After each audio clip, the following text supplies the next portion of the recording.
জিকো পবিত্র আশুরার এখনকার আয়োজনে আপনার কাছে সর্বশেষ কি তথ্য আছে আমাদেরকে জানাবেন।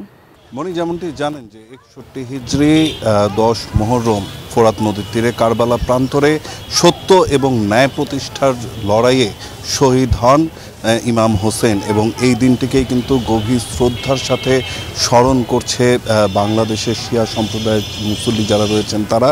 এবং এখানে কিন্তু রাজধানীর বিভিন্ন প্রান্ত থেকে আজ এই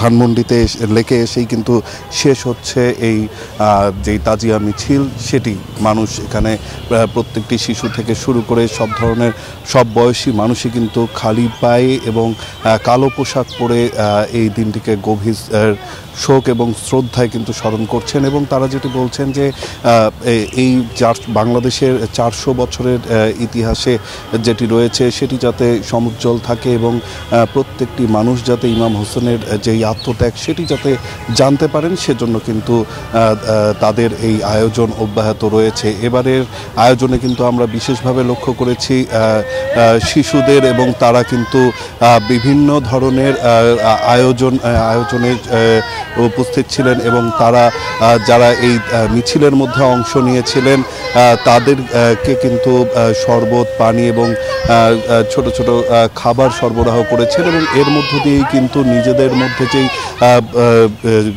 ভ্রাতৃত্বের চর্চাটি সেটি কিন্তু চালিয়ে যাচ্ছেন। পাশাপাশি এই আজকের এই দিনটিতে যাতে প্রতিটি মানুষ অন্যায়ের বিরুদ্ধে রুখে দাঁড়াতে পারে এবং বিশ্বে মুসলিমের উপর যেই অত্যাচার অনাচার হচ্ছে সেটিতে যাতে একসাথে রুখে দাঁড়াতে পারে, সেই বার্তা কিন্তু আজকের এই তাজিয়া মিছিলের মধ্য দিয়ে দেয়া হচ্ছে। তো সামগ্রিকভাবে এখন পর্যন্ত কিন্তু রাজধানীর বিভিন্ন পয়েন্ট থেকে ধানমন্ডির এই লেকে অধিকাংশ মিছিলে কিন্তু এসে শেষ হয়েছে।